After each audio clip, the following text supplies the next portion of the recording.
Now, I just said we get more complicated rather than less. So let's try and do that as a kind of methodological principle. And we'll talk about the notion of the zero symbol.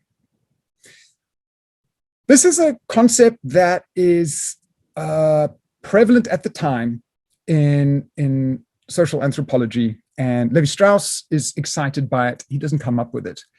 But what do we mean when we talk about a zero signifier? Well, let's just take one step back. It's language, says Lacan, and the symbolic order more generally, particularly insofar as it enables the paternal operations of the name of the father that makes the law. Okay, so I'm trying to take one step back and say this is all part of how Lacan is thinking, how law is immanent, is intrinsically inbuilt within language itself. So he's got this nice idea. We've already played on that theme of indebtedness, but now we have an idea that it is the word, the utilization of words, the operation of the symbolic order that implies debts, that makes the law. And says Lacan, it is the word, drawing on the words of Francois Rabelais, sorry about that we pay our great debt, a debt which is inviolable, absolute, priceless. Again, it's a theme I've been trying to reiterate, this idea that in speaking, one becomes lacking. And in here and now, we also get a sense of that in speaking, we become indebted somehow. That debt, if we're going to try and understand this slightly new theme now, this indebtedness of the subject, once they start to utilize the symbolic, that debt is the name of the distance of things as they are in their everyday materiality from signifiers. In Polynesian archaic cultures, this distance is incorporated in the sacred how, or the omnipresent manner, which for Levi-Strauss indicates the zero symbol, a symbol indicating the symbolic nature of all things constituting a culture.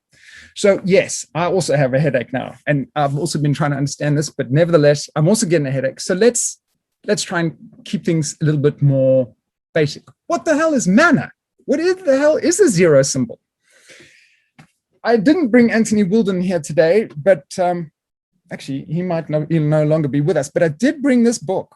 And this is pretty much a book-length commentary on function and field. And in that text, Wilden gives us a very helpful description of what this notion of manner, what this notion of the zero symbol might be and why it might be useful.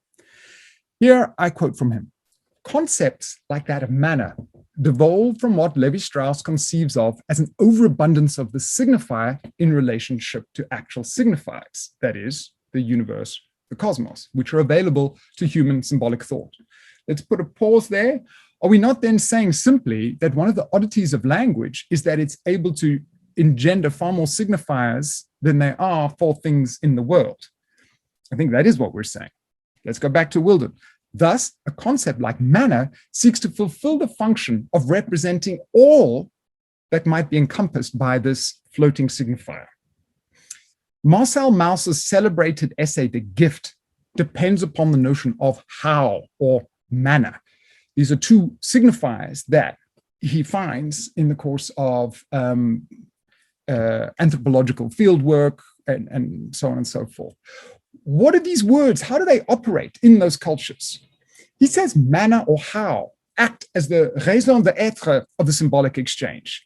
Their prime importance lies in the fact that they enable a certain location, a reference point, we could say. Levi-Strauss seeks to interpret this mysterious anthropological entity in scientific terms as something like an algebraic symbol representing an indeterminate value of signification. In the same way as the zero phoneme is one whose function is simply to be opposed to all other phonemes, without entailing any phonetic or differential value in itself. It's going to push pause again there. It's almost like manner, as it's used within those cultural locations, is a purely symbolic, emptied, cleansed signifier with no contents. Maybe clever people than me have probably already thought about this or explored it in some ways. Maybe it's a bit like it's equivalent to the zero function in mathematics. Presumably that's why people refer to it as the zero phoneme, so on and so forth. But its function is not to have a definitive signification. Back to Wilden's quote, just as the function of the zero phoneme is said to exist in opposition to the absence of phonemes, Manner is viewed by Levi-Strauss as a significative symbol, empty of meaning in itself, but therefore capable of taking on any meaning required.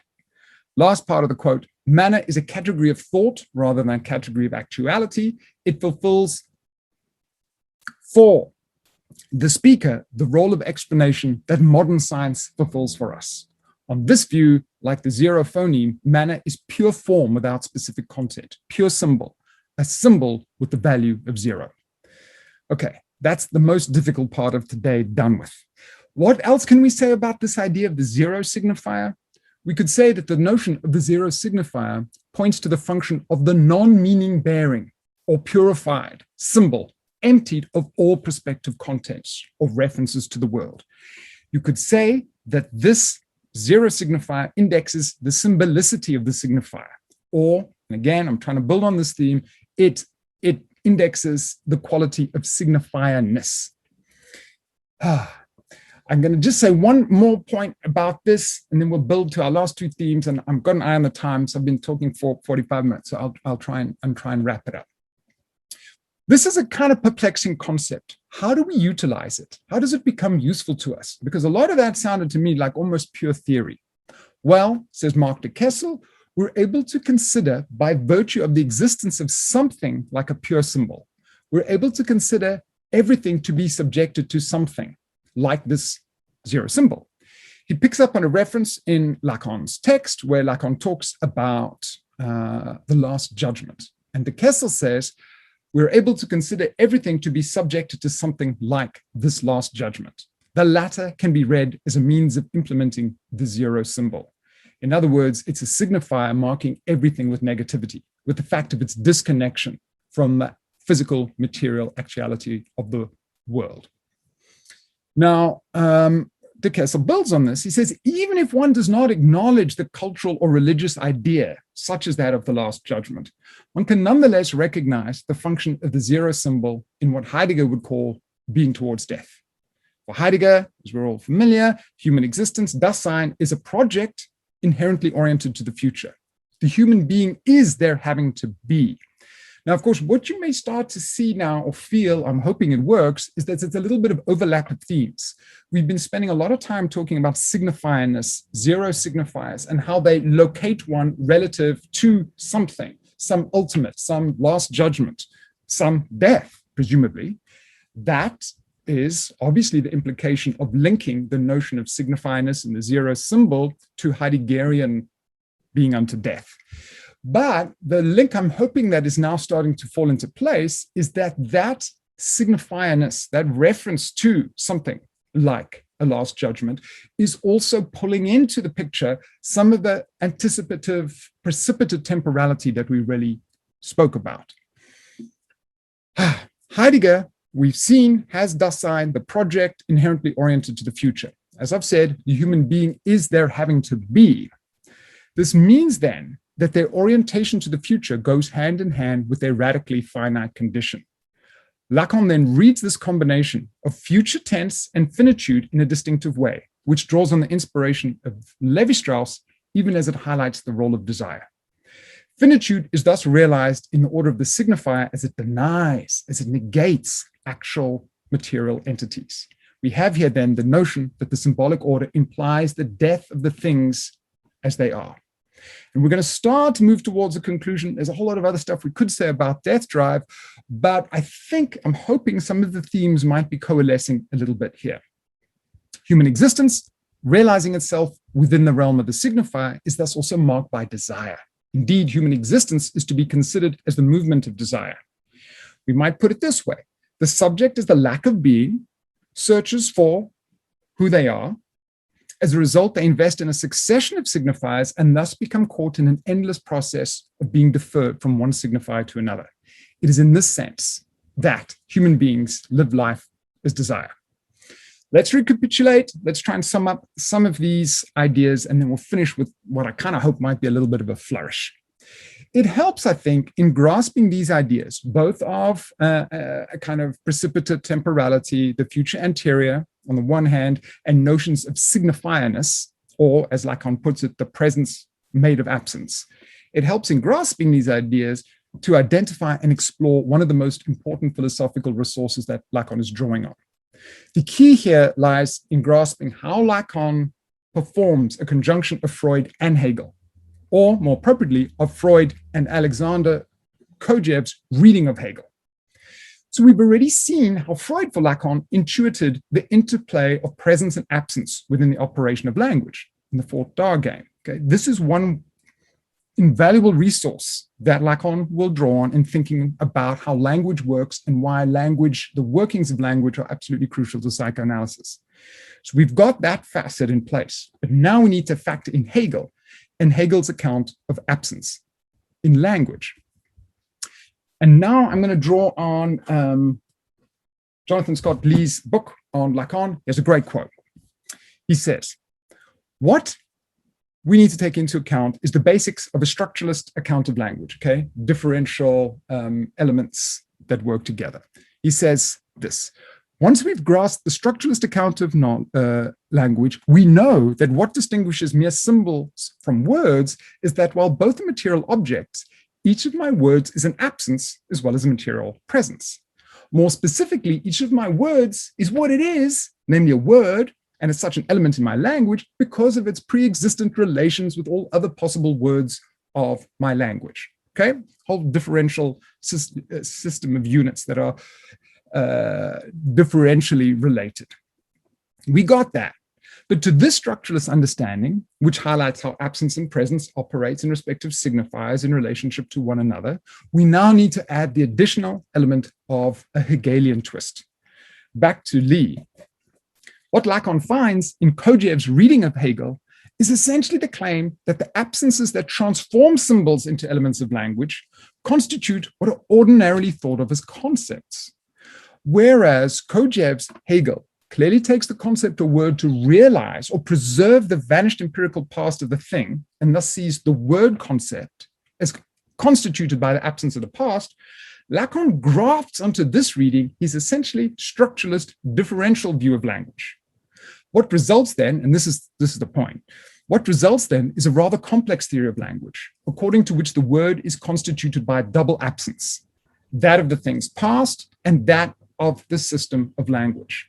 And that's the part that I'm trying to get us to focus on, that for the Lacanian reading and reconceptualization of language in function and field, the signifier is constituted by a double absence. Not just the fact that it's differentially separable from, not separable, but differentially operative in a system of signifiers, but also in relationship to the thing's past.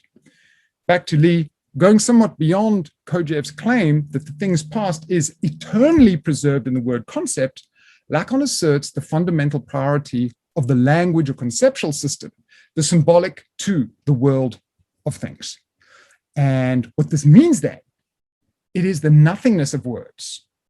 The nothingness of words, or in that respect, the nothingness of signifiers, which engenders things in the first place. And yet now we start to see there's a feature of preservation, of a type of symbolic immortality that comes to play here.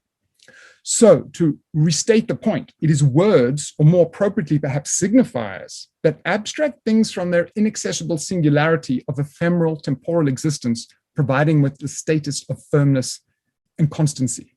In other words, what Lacan is building on here is to suggest that there's both word as murder of the thing, but that implies with that also a kind of perpetuation, a kind of immortality.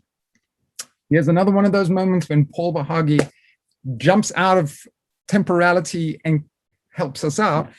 This is his quote: "The separation with the thing is irrevocable, irrevocably installed by the use of the signifier. The separation between the subject and the other is installed once they speak. This separation means that the desire of the subject is eternalized. The subject will never be able to join the object because the symbol has made that impossible."